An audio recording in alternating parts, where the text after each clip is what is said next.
آزمایا، ہفتے کے دن شکار کرنے سے منع کر دیا کہ شکار نہ کرو۔ اب جب وہ ہفتے کو آئے پانی پر تو مچھلیاں پانی کی سطح پہ اچھل رہی ہیں، واپس لوٹ جائیں، اگلا پورا ہفتہ مچھلیاں پانی کی تہ میں باہر آتی نہیں ہیں۔ آزمائش اللہ کی طرف سے۔ کافی عرصے صبر کرتے رہے اور بالآخر صبر نہ ہوا تو انہوں نے ہیلا بنایا، دریا میں سے چھوٹے چھوٹے راستے بنا کر گڑھے کھود کر ہفتے کو آتے مچھلیوں کو ہیلے کے ساتھ اس میں بند کر دیتے، ان گڑھوں میں گرا دیتے اور پھر اتوار کو آ کے پکڑ لیتے اور یہ کہتے کہ ہم نے تو اللہ کے حکم کی مخالفت نہیں کی، اللہ نے ہمیں ہفتے والے دن مچھلی پکڑنے سے منع کیا، ہم نے نہیں پکڑی، یہ بھی پانی ہے یہ بھی پانی ہے، وہ یہاں تیر رہی ہے اب یہاں تیر رہی ہے، پانی میں ہی ہے نا، ہم نے تو نہیں پکڑی تو اتوار کو ہے۔ اب یہ اللہ کے ساتھ مذاق، اللہ کے حکم کے ساتھ مذاق۔ اب یہاں پر 3 گروہ بن جاتے ہیں، اللہ کے لیے ذرا اس واقعے پہ غور کیجئے، 3 گروہ بن جاتے ہیں یہاں پر۔ ایک گروہ جنہوں نے مچھلیوں کو گھیر کے ان گڑھوں میں بند کرنا شروع کر دیا، اللہ کے حکم کی مخالفت کرنے والا۔ دوسرا گروہ صوفی جماعت کا، کسی کو کچھ نہیں کہنا، جو جہاں لگا ہے ٹھیک لگا، بس اپنے مذہب کو نہ چھوڑو اور غیر کے مذہب کو نہ چھیڑو، تم بھی ٹھیک ہو وہ بھی ٹھیک ہے، اللہ اللہ کرتے ہو، جو جہاں تم نے اس کی قبر میں جانا ہے۔ کسی کو کہا جا بھائی اس کو سمجھاؤ یہ غلط عقیدے پہ ہے، یہ اس راستے پہ نہیں ہے جو راستہ ارے بھائی تو نے اس کی قبر میں جانا ہے، اس نے اپنی قبر میں جانا، تو نے اپنی قبر میں جانا، اس نے اپنا حساب دینا، تو نے اپنا حساب دینا، اس کے بارے میں تجھ سے سوال نہیں ہونا، تیرے بارے میں اس سے سوال نہیں ہونا، جو جہاں لگا ہے ٹھیک لگا ہے، بس اپنی آخرت سنوارو۔ 2 + 2 = 4 ٹھیک ہے، 2 + 2 = 5 یہ بھی ٹھیک ہے، 2 + 2 = 6 یہ بھی ٹھیک ہے۔ جو استاد ان تینوں کو ٹھیک کہے گا پرنسپل ایسے ٹیچر کو ڈسمس کر دے گا۔ 2 + 2 = 4 ٹھیک ہے، 5 غلط ہے، 6 غلط ہے، 7 غلط ہے، 3 غلط ہے۔ حق ایک ہے، اللہ کی عبادت کا صحیح طریقہ ایک ہے، جو اس کے خلاف آئے، وہ باپ کا ہو، وہ بھائی کا ہو، وہ قوم کا ہو، وہ برادری کا ہو، وہ ملک کا ہو، وہ بادشاہ کا ہو، وہ کائنات میں کسی کا ہو، جو اللہ کی اتاری ہوئی شریعت سے ٹکرا جائے وہ غلط ہے، جو قرآن کی آیات بول کر کہہ دے وہ حق ہے۔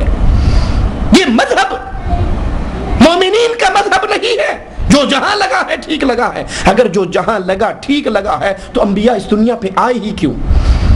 انبیاء کو اللہ نے بھیجا ہی کیوں؟ یہ قرآن نازل ہی کیوں ہوا؟ جو جہاں لگا تھا ٹھیک لگا تھا۔ نبی نے آ کر قولوا لا الہ الا اللہ کہا ہی کیوں؟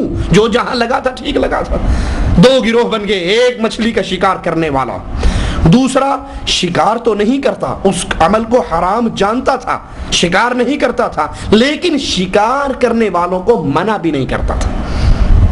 اس نقطے کو سمجھیے، شکار کرتا نہیں تھا لیکن شکار کرنے والوں کو کچھ کہتا بھی نہیں تھا، ان کے ساتھ وہی سلام دعا پیار محبت رشتہ داریاں آنا جانا، ساری زندگی ایک روٹین کے ساتھ گزر رہی۔ تیسرا گروہ اہل ایمان کا، غیرت مند مواحدوں کا، جو کہتے تھے کہ نہ شکار کریں گے نہ کرنے دیں گے، اور جو اللہ کے حکم کی مخالفت کرے گا ان سے دوستی نہیں ہوگی، ان سے پیار نہیں ہوگا، ان کو روکیں گے، ان کو ٹوکیں گے، ان کو سمجھائیں گے، ان کو دعوت دیں گے، ان کے راہ کی رکاوٹ بنیں گے، نہ شکار کریں گے نہ کرنے دیں گے، اور جو کر رہے ہیں ان کے ساتھ بھی پیار و محبت کی فضا نہیں، بلکہ ان کو بتائیں گے آپ کا یہ عمل اللہ اور اس کے رسول کے حکموں کے خلاف ہے۔ یہ تیسری جماعت بنی، ان کو سمجھانا شروع کیا، ان کو دعوت دینی شروع کی، وہ باز نہ آئے، وہ اپنے بد عمل سے نہ رکے، وہ جاری اور ساری رہے۔ اب یہ تیسری جماعت، ذرا سوچئے قرآن کے اس واقعے پر کتنے عجیب درس ملتے ہیں ہمیں۔ دعوت دینے کا منہج اور دعوت دینے کی فرضیت کس طرح ہمارے سامنے واضح ہو جاتی ہے۔ تیسری جماعت جو نہ شکار کرتی تھی، نہ کرنے والوں کو برداشت کرتی تھی، ان کو سمجھاتی تھی، ان کو دعوت دیتی تھی، ان کے سامنے پیار و محبت کے اسلوب کے ساتھ اپنی بات کو رکھتی تھی، جب وہ نہ مانے انہوں نے اپنی بستیاں الگ کر لی۔ ایک روایت کے مطابق اپنی بستیوں اور اس بستی کے درمیان دیوار کھینچ دی، ان سے الگ ہو گئے، ان سے برات کر لی کہ تم اللہ کی مخالفت کرتے ہو، ہم تمہیں دعوت دیتے ہیں تم مانتے نہیں ہو، ہم نے حجت بھی تمام کر دی ہے، اب ہماری تمہاری دوستی نہیں ہے، اب رشتہ داری ختم، اب پیار و محبت ختم، اب پیار محبت کی فضائیں ختم، تم الگ اور ہم الگ۔ اللہ کا عذاب نازل ہوتا ہے، مالک کا عذاب نازل ہوا، دونوں گروہ مارے گئے، وہ گروہ جو شکار کر کے اللہ کی بغاوت کرتا تھا عذاب کے اندر وہ بھی ہلاک ہو گیا، اور وہ گروہ بھی ہلاک ہو گیا جو شکار کرتا نہیں تھا لیکن کرنے والوں کو روکتا بھی نہیں تھا۔ یہ ہے دعوت، یہ ہے یہ تیسرا رکن، وتواصوا بالحق، اس حق کو، اس نیکی کے حکم کو، امر بالمعروف ونہی عن المنکر، برائی سے روکنا، نیکی کا حکم دینا، یہ اتنی عظیم چیز ہے، جنہوں نے اس کو نہیں ادا کیا جب عذاب آیا وہ بھی ہلاک ہو گئے اور یہ بھی ہلاک ہو گئے۔ اسی لیے رسول اللہ صلی اللہ علیہ وسلم نے فرمایا تم نیکی کا حکم دیا کرو، تم برائی سے روکا کرو، برائی سے روکا کرو، نیکی کا حکم دیا کرو، یہ کام ضرور کرو، اور اگر تم یہ کام نہیں کرو گے، سننا اللہ کے نبی کے فرمان کو۔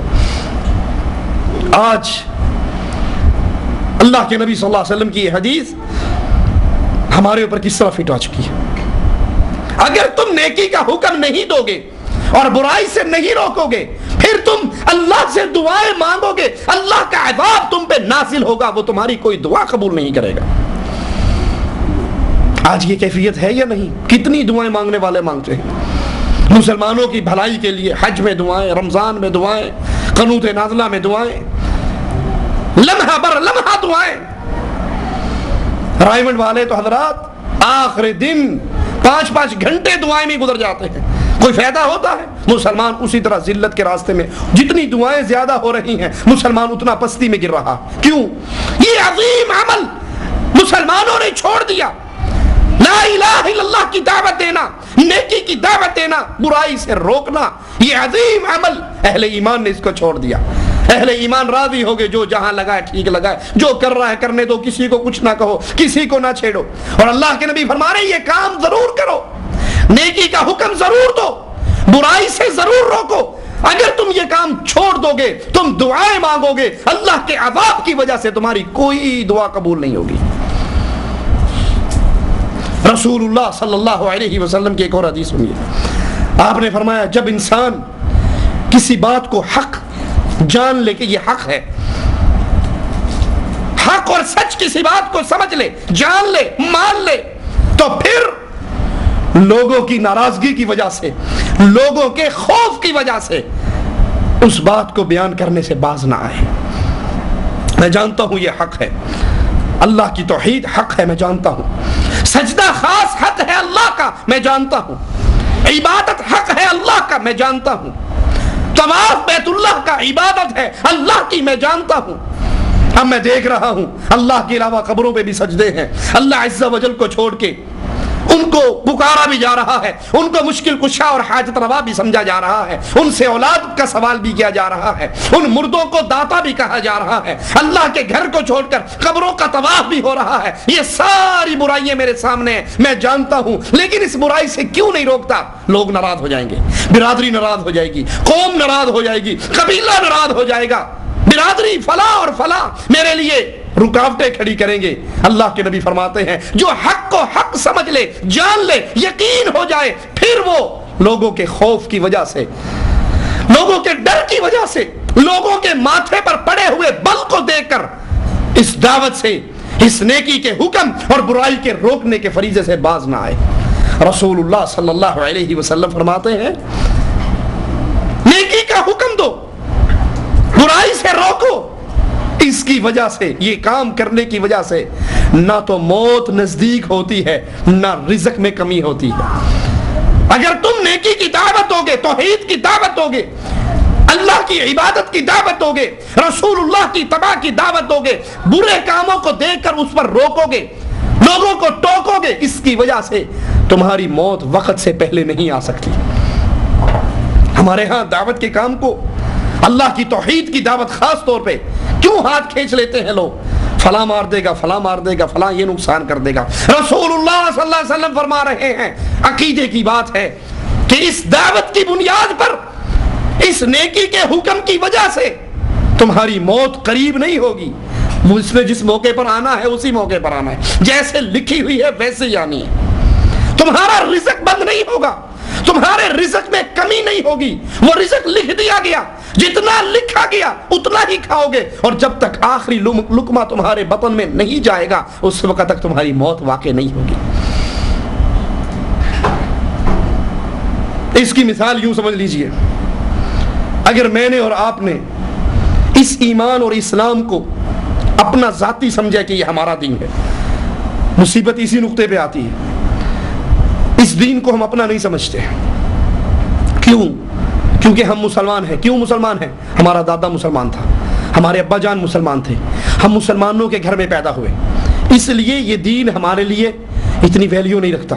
بالکل ویسے ہی جیسے کسی بچے کو، امیر باپ کے بیٹے کو، باپ کے مرنے کے بعد وراثت مل جائے، باپ کے مرنے سے پہلے اس کے پاس کچھ تھا نہیں، باپ مرا تو اس کی ساری پراپرٹی اس کو مل گئی، اب اس کے دل میں اس مال کی کوئی قیمت نہیں ہوگی۔ کیوں؟ اس نے کمایا نہیں، اس نے محنت نہیں کی، یہ سورج کی گرمی میں اس کے پسینے اس مال کی کمائی کی وجہ سے نہیں نکلے، اب اس کو اللہ تللو میں اڑا دے گا، دوستوں کو کھلائے گا، یاروں کو کھلائے گا، ادھر ضائع کرے گا ادھر ضائع کرے گا۔ کیوں؟ اس کو پتہ ہی نہیں کہ اس کی قیمت کتنی ہے۔ اور اگر اس نے خود کمایا ہوتا تو ایک ایک روپیہ خرچ کرتے ہوئے اپنی ہاتھ کو یوں روکتا، اسے پتا ہوتا یہ روپیہ کمانا کتنا مشکل ہے۔ میں نے اور آپ نے چونکہ اسلام کو کمایا نہیں، اسلام کی قدر اور قیمت پوچھنی ہے تو بلال سے پوچھئے رضی اللہ عنہ وارضا، جس نے ایمان کو کمایا تھا۔ تپتی ہوئی ریت پہ لیٹے ہوئے، سینے پہ بھاری پتھر ہیں، مارنے والا مار رہا ہے اور کہہ رہا ہے کہ لا الہ الا اللہ کی آواز لگانا بند کر دے، اور بلال اس کیفیت کے اندر بھی کیا کہہ رہے ہیں؟ احد احد احد، اللہ ایک ہے ایک ہے ایک ہے، میں اس کے ساتھ کسی کو شریک نہیں کرتا۔ اس ایمان کو کمایا تو ابو بکر صدیق نے کمایا، اس ایمان کو کمایا تو عثمان غنی نے کمایا۔ پھر ان کی کیفیت کیا تھی؟ ان کی زندگی میں اسلام کے بارے میں کوئی زبان درازی کر جائے۔ ابو بکر صدیق گزر رہے ہیں یہودیوں کے محلے سے، اور ایک یہودی کہہ رہا ان اللہ فقیر، نعوذ باللہ تعالی اللہ عما یقولون، اللہ فقیر ہے اور ہم غنی ہیں، اللہ ہم سے صدقہ اور خیرات مانگتا ہے۔ ابو بکر صدیق سے یہ بات برداشت نہ ہوئی۔ کیوں؟ ایمان کو کمایا تھا۔ اٹھے اور یہودی کے منہ پہ تھپڑ مارا۔ وہ یہودی آ کر رسول اللہ صلی اللہ علیہ وسلم کے دربار میں شکایت کرتا، آپ کے ساتھی نے مارا۔ صدیق اکبر کہتے ہیں یا رسول اللہ صلی اللہ علیہ وسلم، اس نے میرے اللہ کو گالی دی تھی اور میں رب کی توہین برداشت نہیں کرتا، میں نے ایمان کو کمایا ہے، اس ایمان کے لیے میرا خون بہا ہے، اس ایمان کے لیے میں نے اپنے مال کو قربان کیا ہے۔ اللہ کے نبی صلی اللہ علیہ وسلم مجھ سے پوچھتے ہیں، وہ انکار کر دیتا ہے کہ میں نے ایسی کوئی بات نہیں کی۔ اللہ کے نبی کہتے ہیں صدیق گواہ لے کر آؤ۔ کہا آقا گواہ کہاں سے لے کر آؤں؟ گواہ کہاں سے لے کر آؤں؟ یہودیوں کا محلہ، یہودیوں کا مولوی، ان کی پبلک، گواہی کون دے گا؟ اب بظاہر اسلام کے قانون کے مطابق یہودی کو حق ملنے والا ہے کہ جس طرح صدیق نے تجھے تھپڑ مارا ہے تو بھی قصاص لے لے، بدلہ لے لے، تھپڑ مار لے۔ لیکن جو اللہ کے لیے قربانی دیتا ہے، اللہ کی قسم، اللہ اپنے بندوں کو کبھی ضائع نہیں ہونے دیتا، کبھی ذلیل نہیں ہونے دیتا۔ آسمان سے جبرائیل کو اتار دیا جاتا ہے، اے نبی اگر دھرتی پہ کوئی صدیق اکبر کی گواہی دینے والا نہیں